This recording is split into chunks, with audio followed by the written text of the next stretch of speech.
Hi, everyone. Thank you so much for joining us today. If you don't know me, I'm Kat Murthy. I'm the Executive Director of Students for Sensible Drug Policy. Um, I've been an SSDPer for a very long time, and I've got the opportunity to kind of see how the space has changed over time because the world of cannabis has really changed a whole lot since I first got involved in drug policy back in 2007, or when I joined the UC Berkeley chapter of SSDP in 2009, or even when I was the field director of what was at the time the first statewide adult use cannabis legalization campaign in decades, the Prop 19 campaign in California in 2010. So now, just about every major city in the United States has mostly legal dispensaries with these sort of Apple Store aesthetics. You can order cannabis, marijuana products off these sleek apps on your phone. We have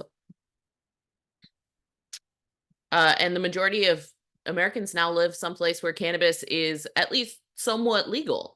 Marijuana is one of the most popular issues. Politicians are openly joking about their dream blunt rotations. Americans of both parties agree that no one should be in jail for a plant.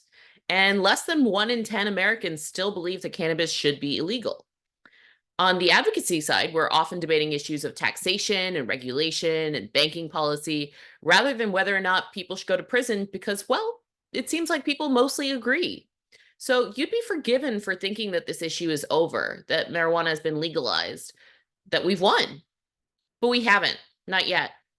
According to the FBI data, which the agency itself says severely undercuts the overall number, close to 250,000 people were arrested on cannabis charges in the United States just last year, and 92% of those were for simple possession. There are nearly 3,000 Americans who are serving long-term sentences, some of them life sentences, in federal prison, and tens of thousands more at the state and local levels for conduct involving amounts of cannabis that are far less than dispensaries deal with on a single day. And the symbolic importance inside, President Biden's 2 major pardons for those with cannabis charges somehow didn't manage to let a single person out from behind bars. Meanwhile, those who helped build the cannabis industry are not only often locked out of this growing segment of the economy because of their prior cannabis charges, but they face ongoing discrimination and seemingly insurmountable obstacles to obtaining education, housing, and employment, blocking their ability to advance their quality of life and leading to a continuous cycle of economic hardships. Though the last few decades have seen more and more states reinstate suffrage sometime after incarceration, it's still a common practice in the United States to make those with felony charges ineligible to vote, some cases permanently. So it's clear that this policy fight is not over. And that's why we're going to Washington, D.C. in 2 weeks for a 420 Week of Unity to call for cannabis justice. We're recentering cannabis justice in the national dialogue with panel discussions and a press conference and even a vigil in front of the White House. We're putting pressure on Congress and the White House to specifically deschedule cannabis, let everyone out of prison, and clear their records. And we're doing the hard work of starting our breaking the paper shackles project of expungement and record clearing and record checking and helping the victims of the war on cannabis really see what's on their records and what we can do to help clear those blockages, clear those pathways, and help them move forward and be a part of society again where they always should have been. And so on that last part, it's been my pleasure to work with 2 coalition partners, Freedom Grow, which is a wonderful organization helping out cannabis prisoners and their families, as well as Blaze Responsibly, which is a law firm and organization started by Chirali Patel, who's going to be leading the conversation here today, that's been doing amazing work around expungement. We partnered already once in New Jersey for one expungement clinic put on by SSDP Rowan. And we've been working together over the course of many weeks planning out what's going to happen in DC. And I've just been blown away. When I first started looking at, hey, can SSDP get involved in this expungement piece? What I heard over and over again was, yes, it's super important, but it's really hard. It's really complicated. It looks different every state. It's hard to get people out there. It's hard to organize expungement clinics. It's hard to really make a difference. You almost don't want to do it unless you can find a way to work with Chirali Patel, right? So Chirali's really made this amazing reputation for herself that has come through on everything that I've seen her do. So we are so lucky to have her here today. Um, and she's done this massive, huge part of this project that she's going to show you here today, because when it comes to expungement, when it comes to record clearing, one of the biggest obstacles is that these laws are so different in every different state. Who can apply, how they can apply, what the process is to apply, how you get there. And Chirali has done this amazing hard lift project of putting together helpful guides for every single one of the 50 states that we're now going to be able to take and put into practice here at the 3 different expungement resource fairs that SSDP is hosting over the course of the 420 Week of Unity on 417, 419, and 420. But we're also going to be able to continue that project to get it out to a wider base of organizations and individuals, activists throughout the states, and also to give all of you at your chapters resources so that you'll be able to host expungement clinics, get the information out about expungement and record clearing in your state, and really help as many people as possible get cleared. 50 states plus 51 to be, says Pamela Wexer. So yes, I believe so. And with that, I don't want to take too much of her time because this is a huge and amazing project that she's done. So excited that we get to work with Chirali Patel of Blaze Responsibly. Chirali, please. Yeah, thank you so much. That was too nice. I have to say I'm really grateful to be part of this coalition and just to be here. And I want to give recognition to both Randy Lanier, who's not here, I think, and Kristen from Freedom Grow, who introduced me to CAT and SSDP, the national organization, said, we're doing something in DC. We want to help people clear their records. Are you willing to get on board? And I was like, yes, like absolutely. We will figure this out. And like Kat said, every single state has a different process. And what I learned in creating this guide that I'm going to share with you guys in a couple minutes is that the reform work needs to be done. We have barely scratched the surface when it comes to helping folks move forward beyond the paper shackles, especially when it comes to cannabis legalization. Everybody gets really excited. Yeah, we've legalized. Now I can go purchase. And it's like, okay, but what about the folks that still have, whether it's cannabis convictions or any conviction in general, they've served their time, they've paid their dues, but they can't move forward in better opportunities because this record keeps preventing them from moving forward. That's my focus in the work that I do. I'm a licensed attorney in New Jersey. I do have a law firm where I help individuals get into the legal cannabis business, but I was part of the legalization movement back in 2020. And a lot of the community work that I do is through Blaze Responsibly. And so like Kat mentioned, we do free expungement clinics throughout the whole state of New Jersey in partnership with a lot of different cannabis companies, like Ascend, for example, which has been part of this experience as well. And really, we want to have a holistic approach. So you come and you meet with us, we help you get your record clear, but then we also get you job placement potentially. So we work with the local union, both in cannabis and non-cannabis positions. We have a relationship with the local DMV. So if you come with the lost or expired driver's license, we can get your ID restored. If you're a veteran, we can get you veterans benefits.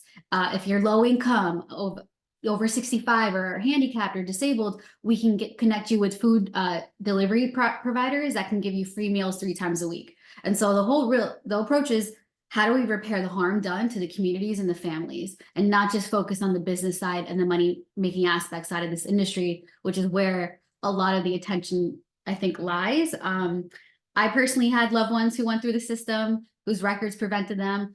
I expunged my own record back in 2015, and I had to do it the paper route, and it was very difficult, and I felt alone. And as somebody who was still going just graduated law school, it sucked, because I said, if I can barely figure this out, how are regular people supposed to figure this out? And that experience really lasted with me, and that's why I'm so passionate about doing this work. And I see the real impact we can make when we help people clear their records, because whether it's like it's money that's a barrier, you don't know how to go about the process, or just a stigma associated, you just never got it done, we want to remove the stigma. That's why we create the community environment when we do these clinics. It's to say that, hey, you made a mistake. It's okay. We all make mistakes. We're going to move forward and we can do this together. So thank you for spending your time with me and wanting to help out in DC. And so like Kat mentioned, while the guide that we've created is very specific for the work that we're going to be in DC, this is going to expand. And so we're hoping to do more clinics nationwide. We're hoping that this guide is going to be more expansive. And just to give you an idea as far as like what DC is going to look like, and then I'm going to share my screen and show you the guide.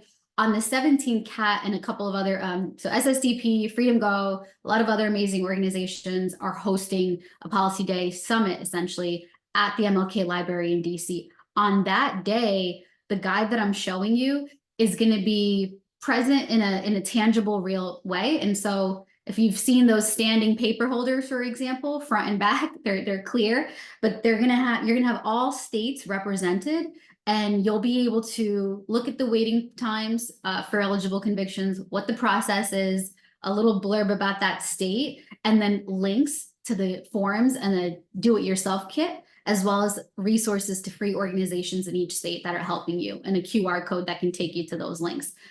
So it's going to be more of a hands-on approach for the 17th, because we have the space to be able to demonstrate all 50 states. And then also for the folks that are going to be there, volunteers, attorneys, they're going to be able to look up if your state has a public database, because that's the exception, which I'll get into. Not every state has a public record database, but the states that do will be able to look up the records on the spot from the municipal side, at least, and the criminal side, to be able to tell you, hey, these are the records that do exist, and here's the process based on what we see. And then at the National Cannabis Festival, which is taking place on April 19th and 4/20 on the stadium grounds itself, SSDP has a booth that we're going to be part of, and we're going to have a binder resource guide, essentially, of the same assets I'm going to be sharing with you, but just in a different format. We're still going to be doing record checks. We're still going to be giving out information, but it's just going to look a little bit different. So I'm going to get started. I'm going to share my screen, and then if you have questions, you guys can feel free to, raise your hand, or you can drop it in the chat, or we can save time at the end for just some Q&A. So whatever works best for you. And I do want to start with a disclaimer, which I do have in the guide as well. The law is constantly evolving and subject to change. For the most part, it's usually for the better, but not always. And so I say that this guide has been created to be current as of today, April 2nd, 2024, but there's laws in Virginia that are currently pending that don't take effect until 2025. Oklahoma might have some things. It's always changing. And so I do want to keep in mind that we're going to do our best job to keep this guide updated on an ongoing basis. But just so you don't see like, hey, well, this isn't accurate anymore, or this is that.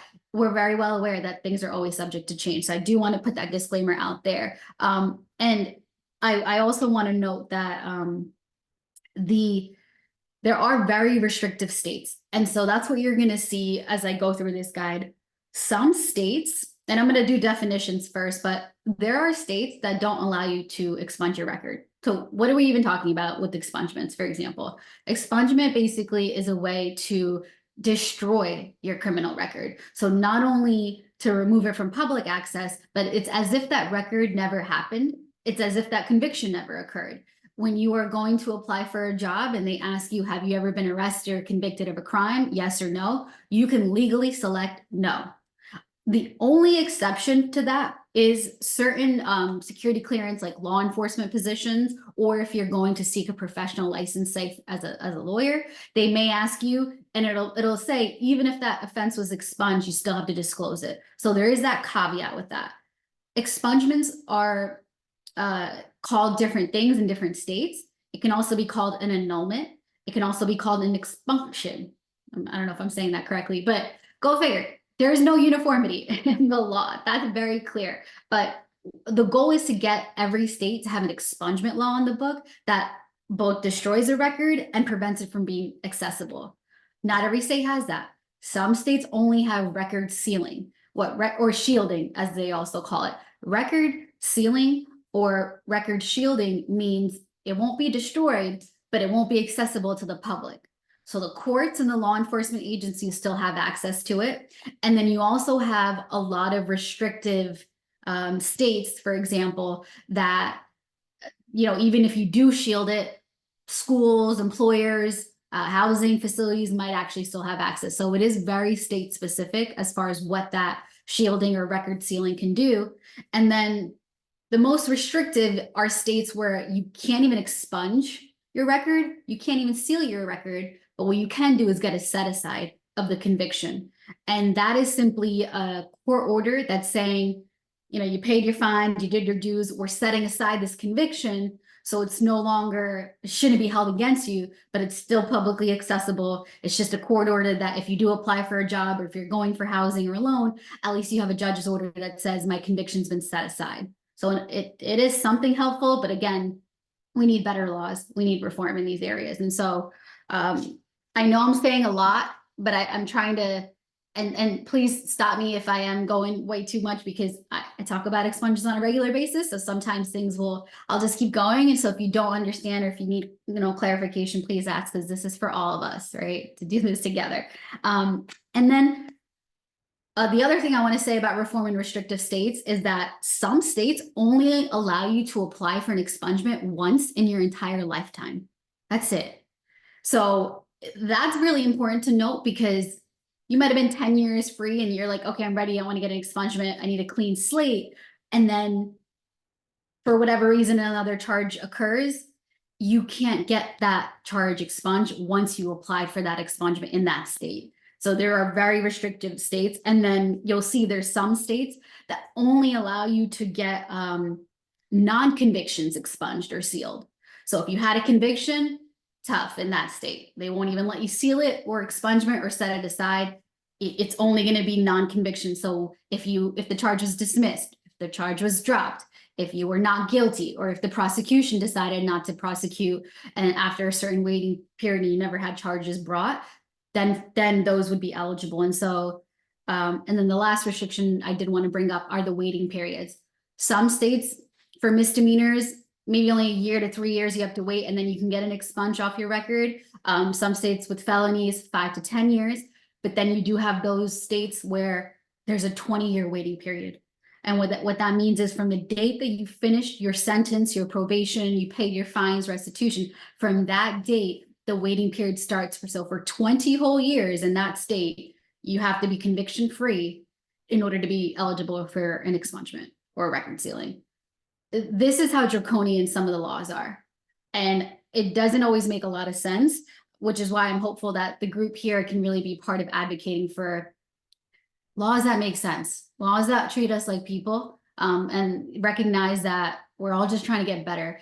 People who are seeking expungement are usually not trying to go and commit more crimes. They're trying to get a job. They're trying to get housing. They're trying to just better their life and move forward. And so, with that being said, I'm going to share my screen. Can you guys all see my screen? It should say Blaze Responsibly Expungement Resource Guide. So I'm going to share this link with you guys. If you do follow us on Instagram, we have a little link in the bio. You can also access the guide there, so you can easily share it with folks on social media, for example. But we will circulate this the link to everybody. And again, for now, you can't edit it mainly because I still want to update it. I will say the two things that I'm going to add before DC is going to be a table of contents with hyperlinks. So you'll see it's 91 pages. I want to be able to make it so that Alabama, Alaska, New York, etc. Like you can just click that state that you want to go to and it'll take you there in the guide. And we're also going to add additional definitions because I recognize that we don't always have the definitions. Not all the definitions are here. And so I mentioned expungements, I mentioned sealings. There is a pardon initiative. It's worth noting, but I think Kat mentioned earlier, presidential pardons don't expunge your record. A governor's pardon doesn't expunge your record. It's simply a formal, like a forgiveness almost, or to say that, hey, you had this crime, but we're going to pardon you for it. And so you get a nice little certificate.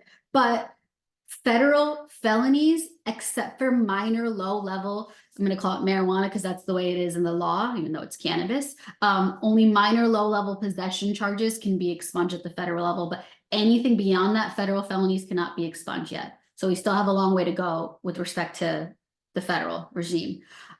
Convictions, I've been talking about convictions and non-convictions. A conviction just means you were guilty. You're held guilty by the court of law. Either you served a sentence, you paid a fine, you had probation, parole. Misdemeanors and felonies, these terms can be used differently in different states. Not every state calls it a misdemeanor. Some states call it a disorderly person's offense or a non-indictable offense, for example. Misdemeanors are usually lower grade than felonies. So for the most part, misdemeanors carry a fine, and they may have a short amount of time where you may have to serve prison time and or community service. Felonies are higher degree offenses. So, it doesn't necessarily have to always be like murder or rape, kidnapping, but it could just be a crime that state has said, we consider this to be a lot more heinous. And so we're going to impose higher fines as well as a longer term of imprisonment. I mentioned indictable offenses. Indictable offenses are usually felonies. Indictable means you can get a jury trial. You might go to jail, things like that. Disorderly persons, usually you don't go to trial for disorderly persons, except in certain situations. Again, very state specific. Null prosecute. So it's a fancy word. The law has a great way to use a lot of Latin and language that we don't use anymore. Go figure, because they want to make it hard on purpose. That's something I realized. It's almost like they don't want you to move forward. It's like, let's just make it as complicated as possible. But null prosecute basically means the prosecution did not want to prosecute. So those types of charges where you never were formally indicted, never were formally charged, that's considered the same as having your charges dropped. And so that's a non-conviction, generally eligible in most states to be able to get expunged and or sealed. And restitution, because that word's gonna come up a lot throughout the guide. Restitution basically means that you've completed all of the terms of whatever your sentence was, whether it was probation, parole, jail time, community service. You've paid off all of your fines, and the waiting period has passed since the conviction date or since you've paid off your fines. So when we get to the guide, you're gonna see there's a waiting period list, and that's gonna be once all the restitution is completed. I'm gonna stop there for a second before I scroll to our first state. Any questions so far? Everybody's good. Okay. I don't see anybody. Go ahead and raise your hands anytime you have questions, or pop them in the chat so we can get them at the end. Oh, I see Jeannie Porges has, who is our former board chair, still on the board, has asked what crimes and convictions are not expungible. I did casework with legislative work with people on the registries in Illinois to help them get access to housing. Many people would ask for help with expungement, but we were told that those crimes are not eligible for expungement. Yep, great question. Well, so this is what we designed this guide to be hopefully easy to understand, and we broke it down into 4 buckets. And so specifically, we added what types of crimes cannot be expunged, because everybody wants to know which ones I can't get removed. So that's a great point. The other bucket is waiting periods. Depending on the type of case, how long do you have to wait in order to be eligible for an expungement? And then we added the process at a basic level, step by step, a guide. Each state does have a government website. Some states are really good and they have a kit. I'm going to share the link and I'm going to open this up. I'm going to go back to it. And then as well as the resources for where you can get free expungements. I put low bono. Every organization that we've listed here is free. However, there may be costs associated with mailing, for example, your petition, for fingerprinting potentially. So I put low bono just so that, level set expectations. It may not be completely free. But let me scroll back up. And let me just do a quick scroll so you can see, and then I'm going to go back to, I'm just going to point out a couple of states. We're not going to go through 50 states today, but I do want to show you what this guide looks like. So just slowly scrolling to show you kind of, each state will have a little blurb in the beginning of what information I felt was important to know up front. If there's a waiting period, Alaska doesn't even have an applicable waiting period, and we'll get to that. What crimes can't be expunged. Again, the state forms and the website, the resources, and so forth. So we have the same formatting for each state so that it's easy to understand, easy to follow. Yeah. So let me go back up to the first state as an example. So Alabama. So Alabama has a process for expungements, but it's a restrictive state. And you'll notice I'll always put in the beginning of it's a restrictive state, and that should cue you to say, okay, there's a problem. It's not as liberal, for example. And so why is it restricted? You can only get non-convictions expunged in the state. And so for example, and so this is the waiting period. So if you had a misdemeanor without a conviction, it's 90 days. And so when it says with a conviction, those are sealing. You can't get an expunge, but you can get it sealed, for example. Same thing with the felony with the conviction. You can get it. If you had a felony conviction in the state of Alabama, you're only eligible after you get a certificate of pardon. If it was a felony offense, that pardon's most likely going to be able to have to come from the president or the attorney general's office. If it was a state felony, that certificate of pardon has to come from the governor's office. Once you get that, you have to wait a certain amount of time, and then you can apply to get your expungement done in this state. This is, now I do want to mention, we tried to list as many crimes as we could. Some states had exhaustive lists, and so we did try to put as many as we could. There may be states where we missed a couple. So I do just want to set the expectations. We're always going to be updating this. And so the goal is to obviously make sure it's all encompassing. But again, we try to do our best. And so you'll see, like in a state like Alabama, where is it? There's 39 charges that can never be expunged, regardless if you had a pardon or not. And those are, they vary from murder to rape, arson, extortion, intimidating a witness, intimidating a juror, for example, child abuse of any type of trafficking, human trafficking, etc. And then we list out the basic process. So the basic process in this state is you need to submit an expungement with your certified records. How do you get your certified records? This link right here is going to give you that how. And so I'm going to click that in just a second. Once you get your expungement paperwork ready with your certified records, you have to serve it on all of the relevant parties, including the district attorney. The court, I want to make note, I don't include the sentence and everything, but for the training purposes, 9 out of 10 times, the court's going to be helpful with you as to who you have to serve your petition to, if they don't already tell you on their, step-by-step guideline. And if you don't know who to serve it to, you can always reach out to us. You can always reach out to the court where the conviction occurred in. So whether it was municipal court, criminal court, superior court, contacting the clerk at that court to find out who do I have to serve my expungement petition on, they have to give you that information. If they're not, that's a problem. So, and then once you serve it on all the respective agencies and the district attorney, the DA and or the victim has a period of time, 45 days in this state, to object. And if they don't object during that 45 days, they waive their right to object. Usually, not usually, always, if there is an expungement, if there is an objection that's raised, the court is going to have a hearing. They have to have a hearing because an objection was raised, and so they need to be able to determine why was there an objection. You have the opportunity to present your character letters, I would call them, or proof of rehabilitation and good character. So whether that's getting friends and family that can attest that you've rehabilitated your life, if you can show community service, community work you're doing, if you can show proof of employment, or if you can show that I've had a history of not getting jobs because of my record. And here's denial letters year after year, and I'm trying and I need this clean record so I can get a job.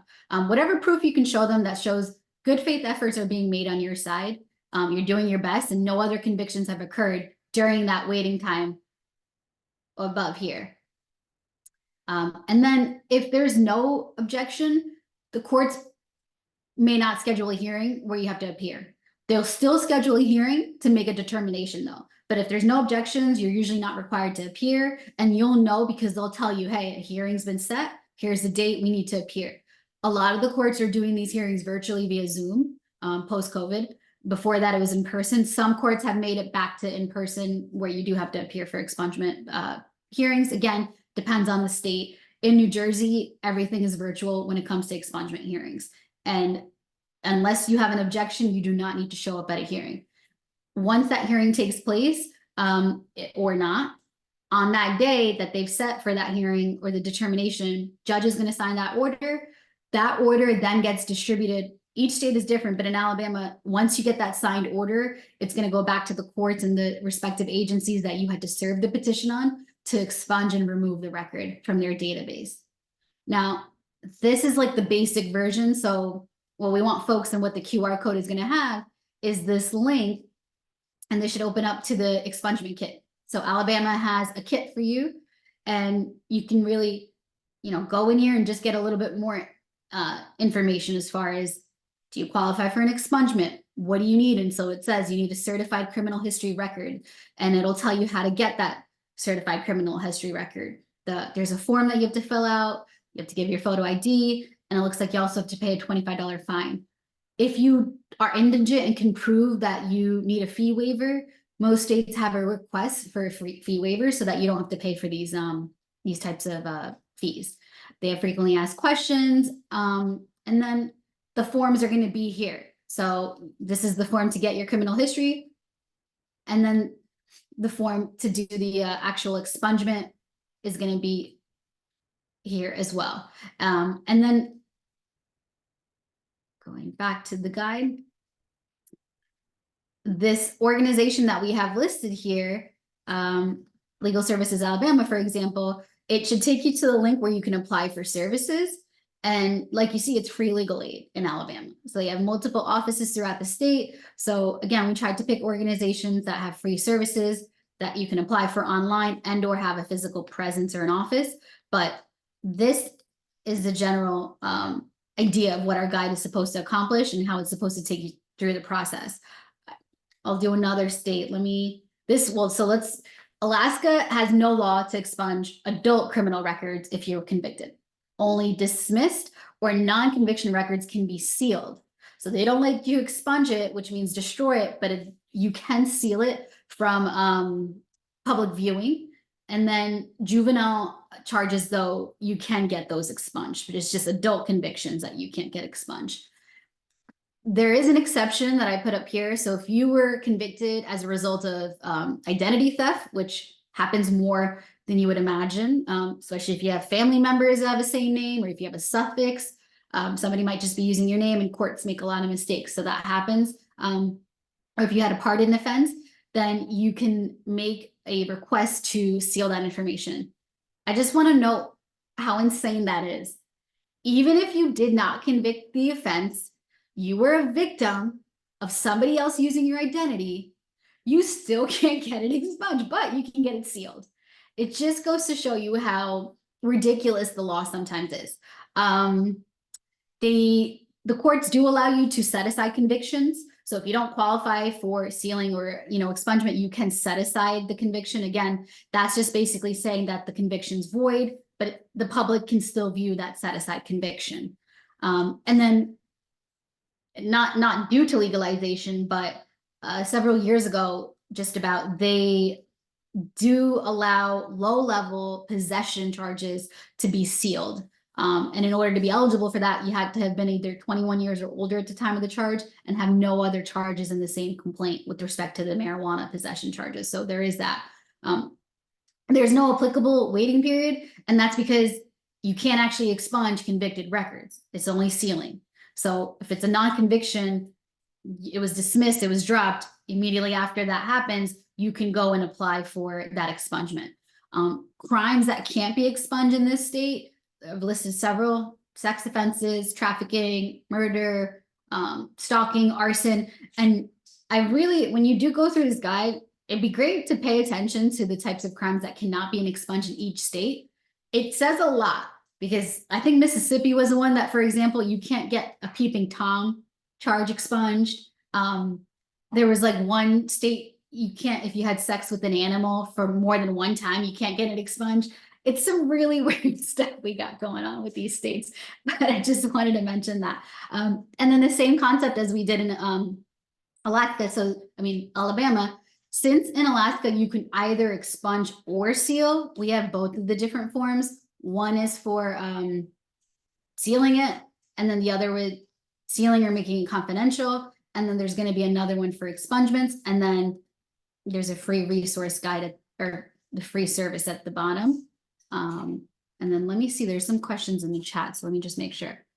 Nowadays, Craig, Craig, we've never met. I've heard a lot. I'm glad you're home. Oh, you're muted. Let me have. Craig, we couldn't hear you. Can you unmute yourself? No, I did. Now I need to work on a federal expungement. That's exactly it. That's exactly what we need. And then you would mention nowadays potential employers rely on. Yeah, so I'm so happy that you brought that up. Private companies that have your record, they're not subject to these court orders in any state unless it's explicitly listed in the judge's order. Private companies, like I think there's like mugshot.com or something, like you might have a mugshot that appears, or you have just a random websites that have your records. I'm glad you brought that up, Craig. Once you get your order, you physically have to contact that website or that private company that has your records still publicly available, and then have them remove it from their link.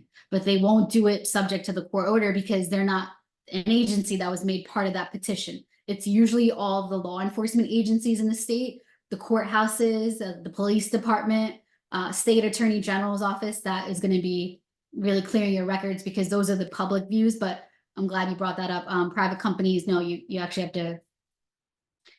to do it physically. Each company out there, which again, necessary for reform. Let me go to I'm going to do another restrictive state, because I think or a lot of these are restrictive, but let me go to, and this is where my table of contents would have been great. So sorry. California is a good state, by the way. There's a lot of automatic stuff happening. And then let me go to California, actually. So dismissed cases in California are automatically sealed. You actually don't need to do anything. If you wanted to find out, hey, was my dismissal automatically sealed, you can contact the courts and find that out. And then, but again, it's sealing. Now, expungements, you could still get in. This is why I was saying the terms are used differently, but in California, for example, it's still going to remove your record. So the public won't be able to access it, even though they're calling it sealing. And then there is no cost for that. So that's the best part, obviously.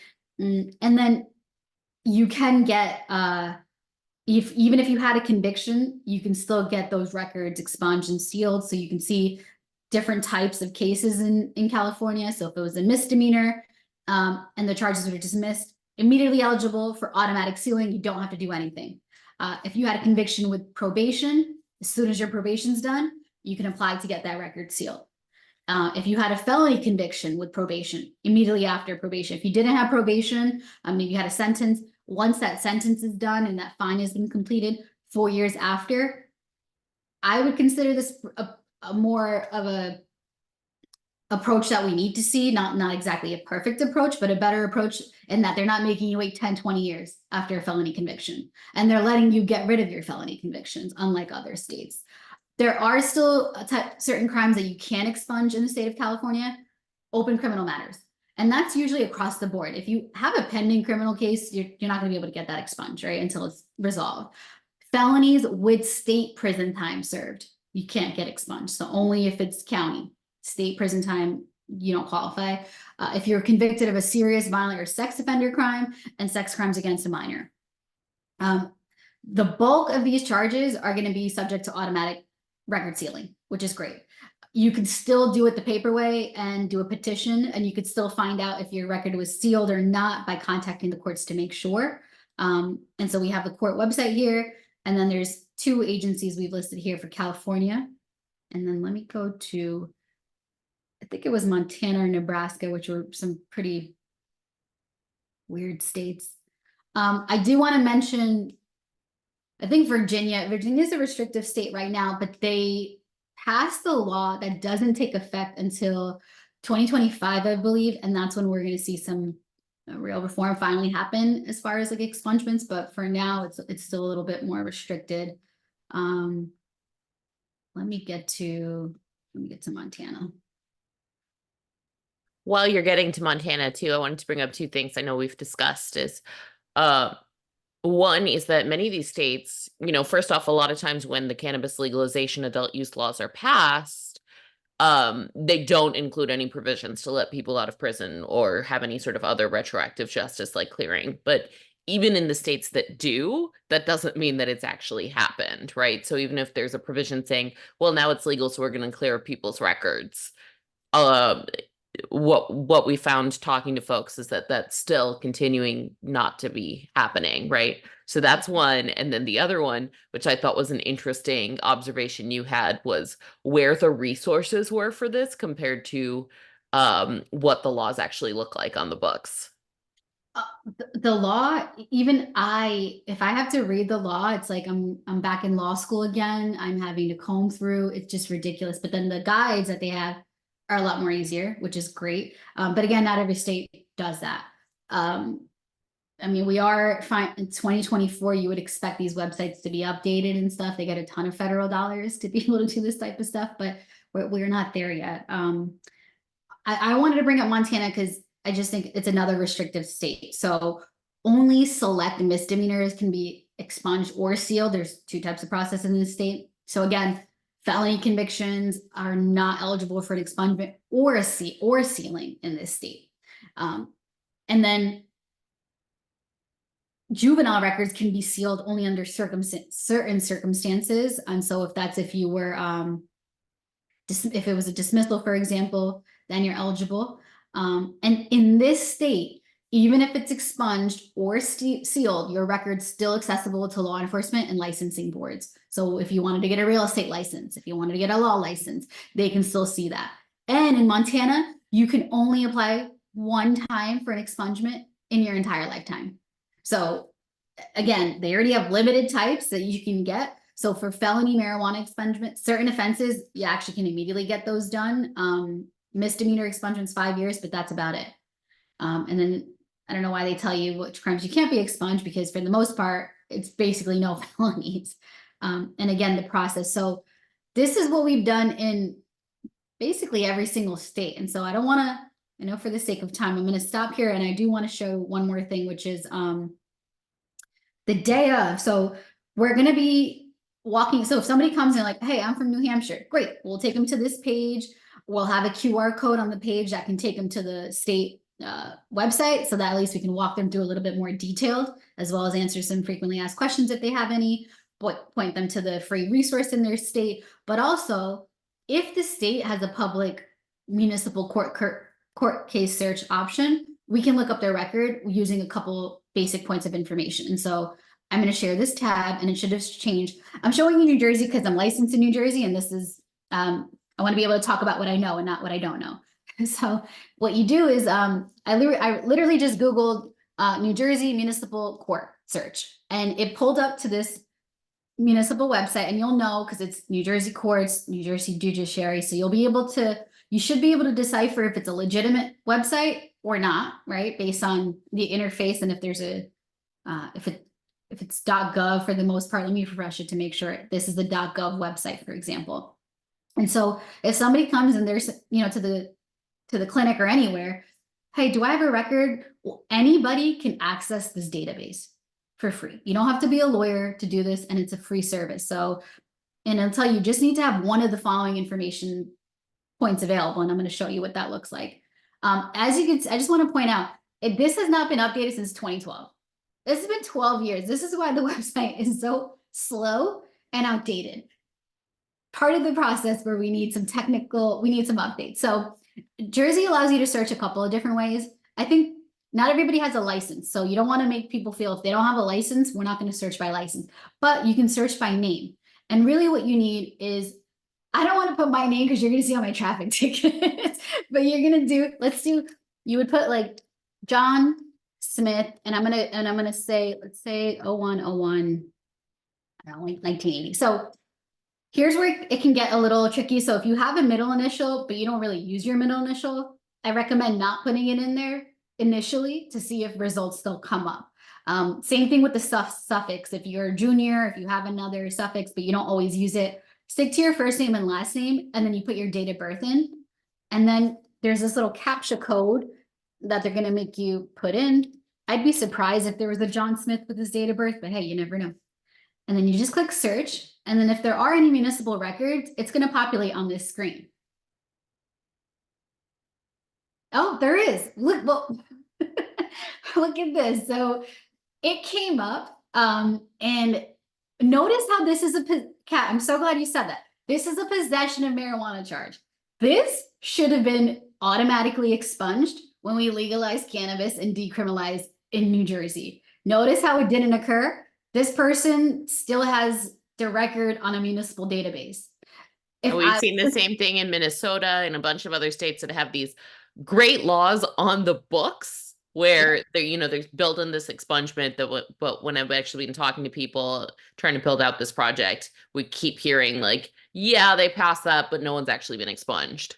Right. So our state, we should have had millions of possession charges that got automatically expunged. They did maybe 400,000. Clearly, it's missing a whole universe of people and charges. And so if this individual happened to come to our clinic or DC, we would tell them, hey, you might have more charges, but at a bare minimum, this municipal record's still showing up. It's a possession for under 50 grams, eligible for an automatic expungement. You didn't get the automatic expungement. And we would tell them, like, you need to submit the form to get it automatically expunged. And then we would take them to that website. So well, I'm glad that this did actually produce a result. So you could see what it looks like, but anybody can access this. Just need a name and date of birth. Not all states have this public website. Like you notice in the guide, some states you have to go and pay. You have to get your fingerprints done. You have to get an official certified disposition. So it's not like this is available in every state. But if folks come from a state that we can do this, at a bare minimum, at least we can show them what's on the public database. I'm going to stop there because I feel like I just talked a lot. But did it make sense? I hope that this makes sense, and we want to try to make it as simple as possible. But this is like step one from where we're trying to get and hopefully advocate for better expungement laws throughout the nation. Thank you. Thank you so much, Chirali. Definitely want to bring up some questions if anyone has them. I'm seeing a lot of great comments here. Lakeisha has commented, some municipalities are refusing to perform the automatic expungement mandate set by law. We have to force them to do so or perform them ourselves to ensure they're expunged. And that's exactly what this is about.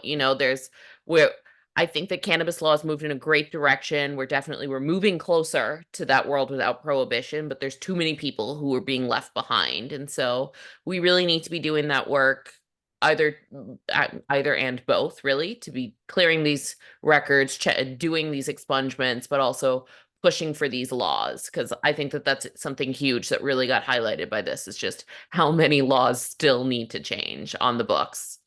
And then making sure that they're actually being carried out. So yeah, we're really excited for DC, excited that we're going to be able to launch this, and then it doesn't stop there. It's the start of something that hopefully will be big, hopefully that all of y'all can help us build out and just really, help break those paper shackles. So with that, I see a bunch of questions here in the comments. Do you want me to grab them for you, or do you want to go through? I can see. So Marissa had asked, are we helping convictions not related to cannabis or just cannabis? Any eligible conviction. We all, I think for the most part, we're in the cannabis industry. And so that's why I put cannabis caveats and I added that into our guide, but it's for any eligible offense in that particular state that we're going to be helping folks with. Lakeisha, Florida is a draconian state, and the current governor is not really helping move progress there. So thank you for pointing that out. I think it's Anjoli, you would put, could the website not be updated, have relation to why we still see the cannabis crimes? Not necessarily. This was like a manual process. The courts had to pull records that were eligible for automatic expungement, and then the courts have to do it. It's manual error. People make mistakes, so the courts make mistakes. They didn't capture a lot of these cases. There's also states where if you had a low-level possession charge, but then you had another charge, like let's say a DUI at the same time because you were driving while they, pulled you over. If you had those two charges, they didn't pull just possession charge. It had to be a standalone charge to be eligible. Again, not valid. You could still get that charge automatically expunged, but you didn't get captured in that universe. And so it's just manual errors. And that's why that individual still has that that charge still there, even though it should have been expunged. What is the expectation for attorneys who volunteer? Will we get a volunteer sign up? So the expectation really is to walk them, anybody that comes from whichever given state, point them to this resource guide, walk them through what the basic process is, what crimes can't be convicted, there's relevant waiting periods, take them to that step-by-step guide that the court website might have, and then point them to the free resource.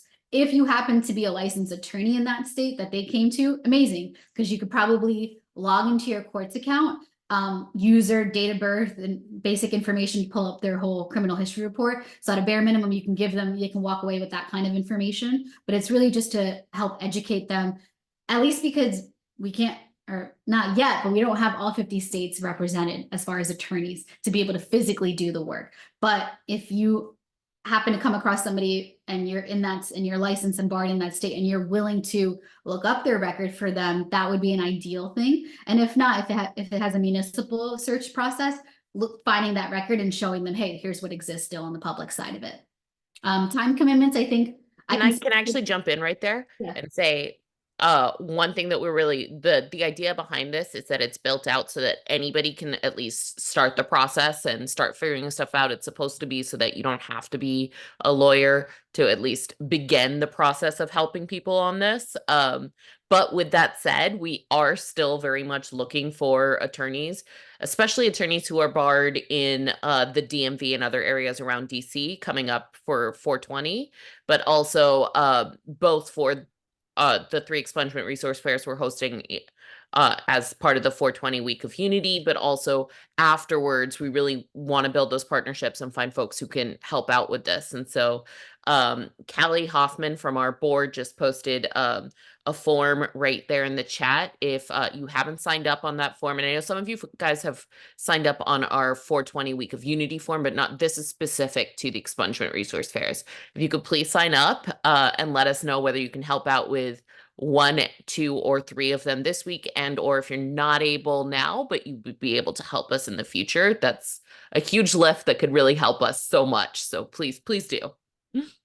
And I wanted to add the updates that I'm going to be making before DC is the table of contents, definitions, and then doing another check to make sure I didn't make any mistakes. So, and if I did, I'm going to apologize now and on the record. I'm a human too, and I make mistakes. And so I'm sorry if I missed something in a state. I'm sorry if I didn't list something. I did my best. Our team did our best to be able to create this guide, and I can at least vow to make sure that I constantly update it and it gets better and it gets more expansive to help as many people as we can. Thank you. And blaze responsibly.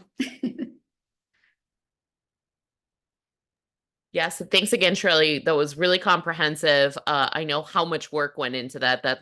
This is one of the biggest obstacles that we've seen going into this, is just that it's so different in so many states. The same definition can mean different things, and there's just not a lot of information out there. So this is a massive project that Blaze Responsibly took on that just really is going to be such a helpful tool for us as we try to help right the wrongs of prohibition. So thank you so much. So excited to be working with Blaze Responsibly, Freedom Grow, everyone else in the room to really do this work. And so we hope to see you all in DC and beyond.